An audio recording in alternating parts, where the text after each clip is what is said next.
आप जानते हैं हम लोग, इतना ज़रूरी है जो हम लोगों के मुंह से निकलता है, इस बात को समझना बहुत ज़रूरी है। एक परमेश्वर के दास केनेथ हेगन, वो एक लड़के के लिए प्रार्थना करने गए। वो 37 साल का था, 37 साल का था और कोमा में था।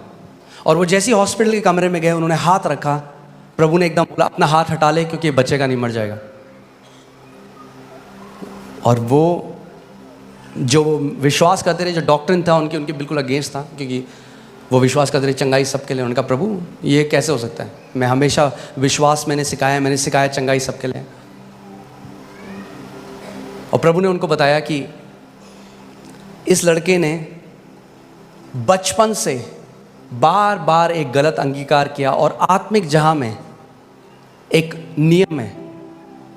अगर मैं आपको समझाऊं सरल भाषा में, तो आत्मिक जहां में एक, समझ लीजिए एक बड़ा सा व्हील है, एक पहिया है, और जब आप किसी बात को लगातार कन्फेस करते हो, वो पहिया घूमने लग जाता है, उसको गति मिल जाती है।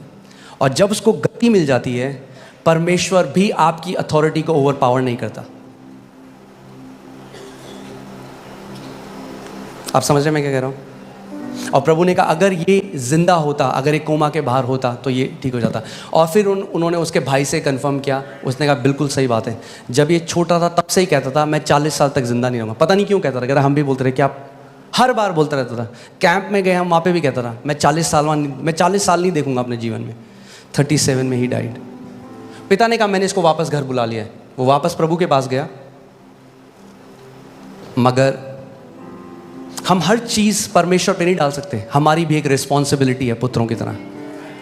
आप समझ रहे हैं? हमें अपने अधिकार को समझना है, अपनी जिम्मेदारी को समझना ज़रूरी है कि आपकी एक जिम्मेदारी है। नीति वचन 18:21 में लिखा है, जीव के वश में मृत्यु और जीवन दोनों होते हैं, और जो उसे काम में लाना जानता है वह उसका फल भोगेगा।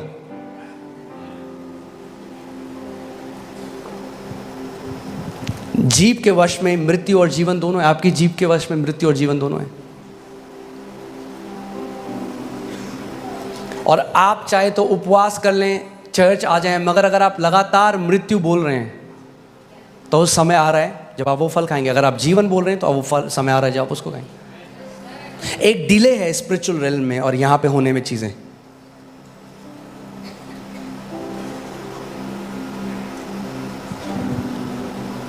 इसीलिए जो डोमिनियन है वो हमारी लाइफस्टाइल होनी चाहिए। एक बारी में नहीं होता। आपने देखा कोई व्यक्ति जिम जाए और एक दिन करे और अगले दिन आप देखो वो नहीं, लगातार लाइफस्टाइल की तरह करना पड़ेगा। वैसे ही अधिकार भी है, आपको लगातार जीवन शैली बनानी पड़ेगी शासन अधिकार की।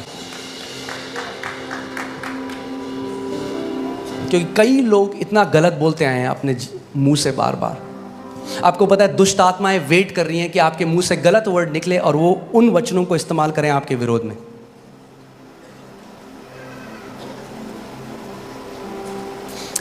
आत्मिक जहां में जो लड़ाई होती है वो वर्ड्स से होती है, पता है आपको?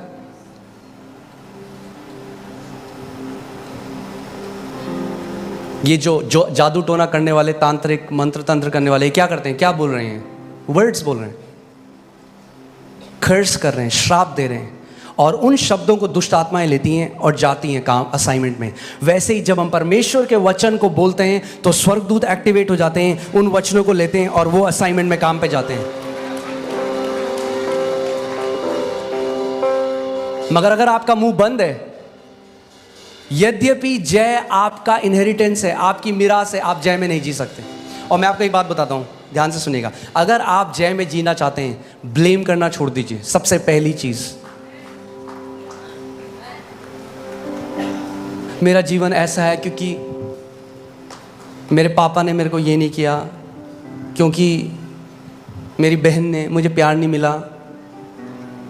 अरे अब तो मिल गया यीशु मसीह में प्यार, खत्म करो उस गाने को।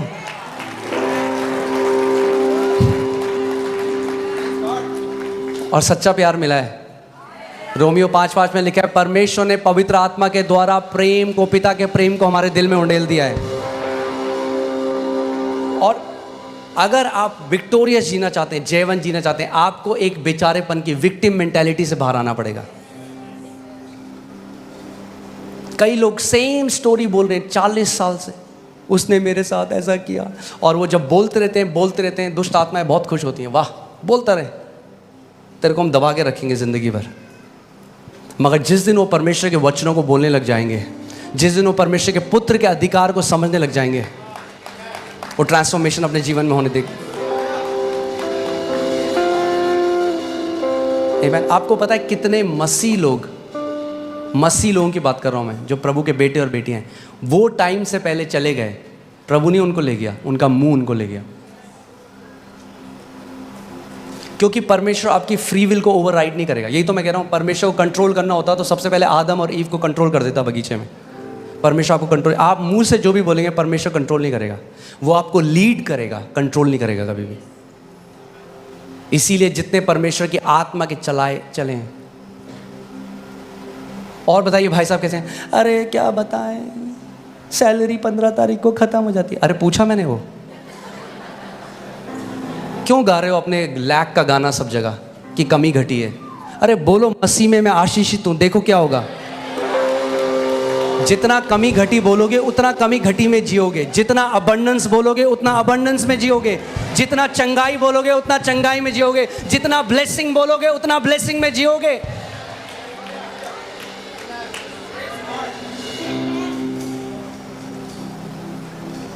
आमीन। अरे पास्टर बहुत बुरा टाइम आने वाला है, आपको पता है इलेक्शन आने वाले हैं। हमारी ब्लेसिंग किसी गवर्नमेंट से नहीं आती।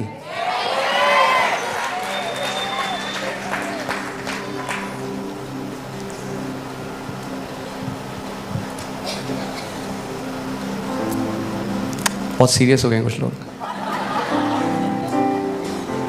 इब्राहिम और लूत, उसका जो कजन था, लूत ने देखा हरी चराइयां, यहां है ब्लेसिंग। कनाडा, अरे एक तो कनाडा क्यों बोलता हूं बार बार, नथिंग अगेंस्ट कनाडा, ओके। मगर मैं क्या कह रहा हूं, हम लोग मसीह लोग जब नहीं जानते कि हमारी मिरास कहां है, तो हम ज्योग्राफिकल लोकेशन, देशों में, वहां देखते हैं यहां है आशीष, यहां जाएंगे तो आशीषित हो जाएंगे। आशीष कनाडा में, अमेरिका में, ऑस्ट्रेलिया में नहीं है, दिल्ली में भी नहीं है। आशीष मसीह यीशु में है।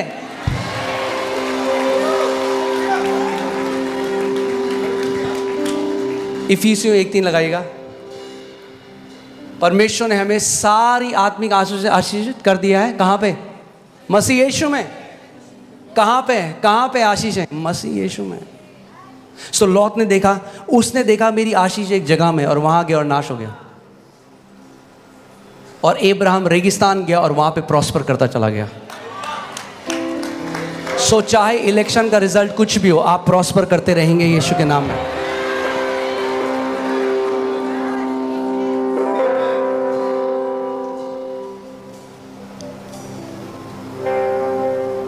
आमीन। पीएम कोई भी हो, हमारा राजा यीशु मसीह है। आमीन। सो मैं आपको क्यों ये बात बता, कई बार लोग इस बात को समझते नहीं। वो कह रहे पास्टर हम प्रार्थना कर रहे हैं, क्यों नहीं आता, क्यों नहीं हमारे साथ होता, हम इतने लैक में। और आप 5 मिनट जब मैं उनकी बात सुनता हूँ ना, तो मैं इतना लैक सुनता हूँ उसमें, इतनी कमी घटी 5 मिनट में वो बोल देते हैं। मैं कहता हूँ क्या होगा घर पे अगर ये कितना बोलते होंगे, कमी घटी। और जो स्वर्गदूत आ भी रहे होंगे ना प्रोविजन लेके,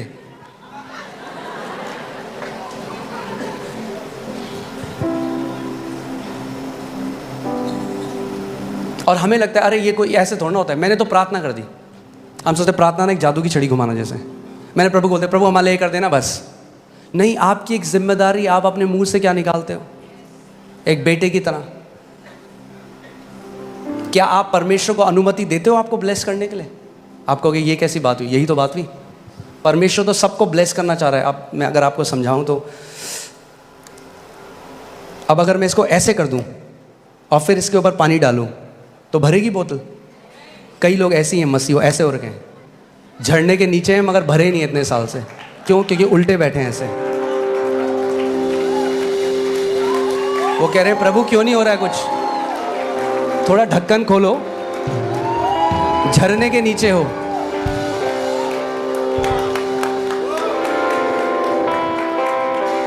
प्रभु ने सबको आशीष दे दी है, आपको लेना सीखना है।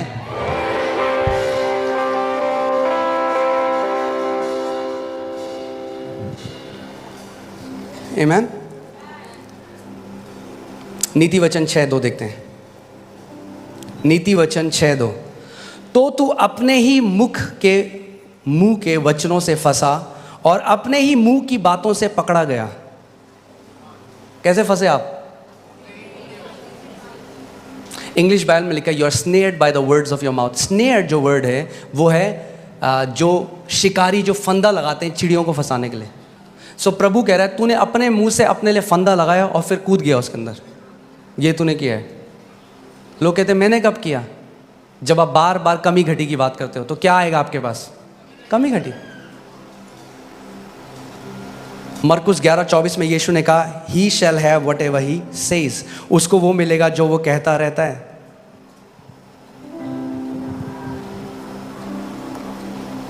कुछ लोग हैं वो लगातार बीमारी की बात करते हैं, लगातार, हाय मेरे यहाँ दर्द, हाय मेरे यहाँ दर्द, हाय मेरे यहाँ दर्द।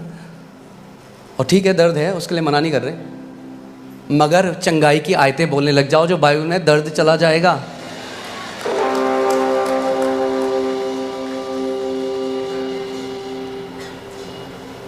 क्या परमेश्वर पक्षपाती है? वो भाई कहाँ हैं जो अभी कैंसर से ठीक हुए थे, जिनकी टेस्टमनी थी? कहाँ हैं? खड़े होंगे आप? या आपने उनकी टेस्टमनी सुनी? वो उन्होंने क्या किया? वो परमेश्वर के वचन की घोषणा करने लगे, कम्युनियन लेने लगे। उन्होंने एक पुत्र की रिस्पॉन्सिबिलिटी को निभाया। क्या हुआ? कैंसर खत्म हो गया। जो परमेश्वर कैंसर ठीक कर सकता है वो आपका सर दर्द नहीं ठीक कर सकता, वो आपका पेट दर्द नहीं ठीक कर सकता, वो आपकी पीठ दर्द नहीं ठीक कर सकता, घुटनों का दर्द नहीं ठीक कर सकता। मगर मुंह को चेंज होना पड़ेगा पहले।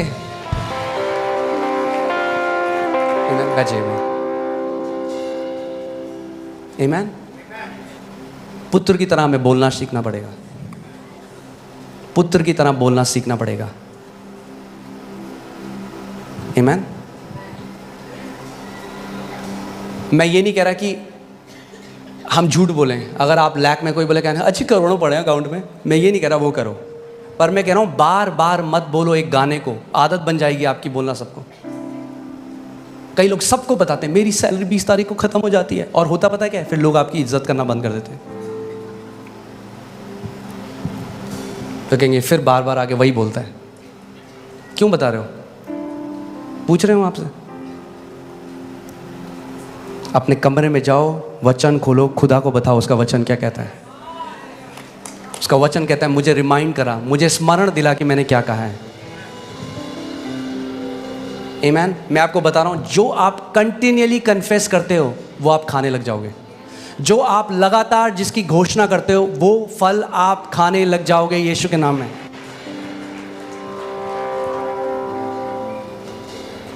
पुत्र होना है तो अपने मुंह को हमें देखना पड़ेगा। नीति वचन 18:21, जीभ के वश में मृत्यु और जीवन दोनों होते हैं, और जो उसे काम में लाना जानता है वह उसका फल भोगेगा। जो उसको काम में लाना जानता है। अब हम बोलेंगे जीभ को किसको काम में लाना नहीं आता? बहुतों को।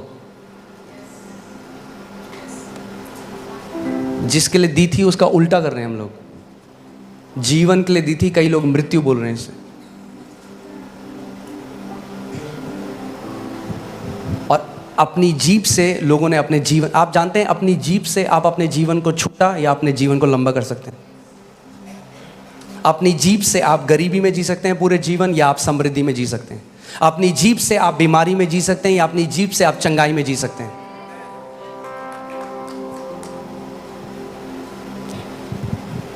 अगर हम पुत्र हैं तो हमें किसकी नकल करनी है? अपने पिता की। इफिसियों 5:1 में लिखा है कि अपने पिता की नकल करो। हमारा पिता क्या करता है? उत्पत्ति 1 में जब हम देखते हैं, जब अंधकार था तो पिता ने क्या कहा?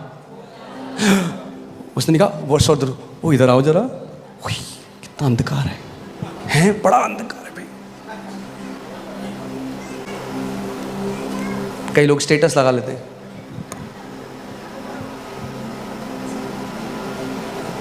अब सारे रिश्तेदारों को बता दें आप कैसे, और सबको बताएं क्या करें। व्हाट्सएप स्टेटस लगा देते हैं, जब दिल टूटता है तो कोई अपना साथ नहीं देता।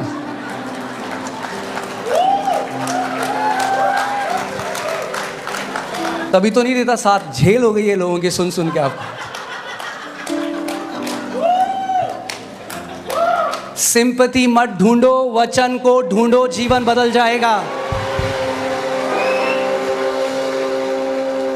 सिंपैथी आपका जीवन नहीं बदलेगी। एक दिन लोग कहेंगे हाँ हाँ भाई साहब बड़ी बड़ी गलत बात है भाई साहब, उसके बाद वो भी निकल लेंगे, कट लेंगे। सिंपैथी नहीं चाहिए, सिंपैथी जीवन को नहीं बदलती, वचन है। नीति वचन 4:22 लगे, वचन में लिखा है जो उसके वचन को खोजते हैं उनके लिए वो जीवन बन जाता है। अगर आप वचन को खोजने वाले हैं तो ये आपके लिए क्या बन जाएगा? जीवन। एक मेहनत हमें करनी जरूरी है, लेबर। नए नियम में एक ही मेहनत है, आप जानते हैं क्या मेहनत है? वचन में मेहनत करनी। वचन में मेहनत करनी बहुत जरूरी है नए नियम में हमें। यानी जो इस समय आपकी जो भी प्रॉब्लम है, हो सकता है आप बीमारी में हो सकता है आप कर्जों में हो, जो भी है, आप उस हिसाब से वचनों को निकालिए और उन वचनों पे मनन करने लग जाइए। अपने दीवार पे उसको लगा दीजिए। एक लेबर हमें करना है वचन में।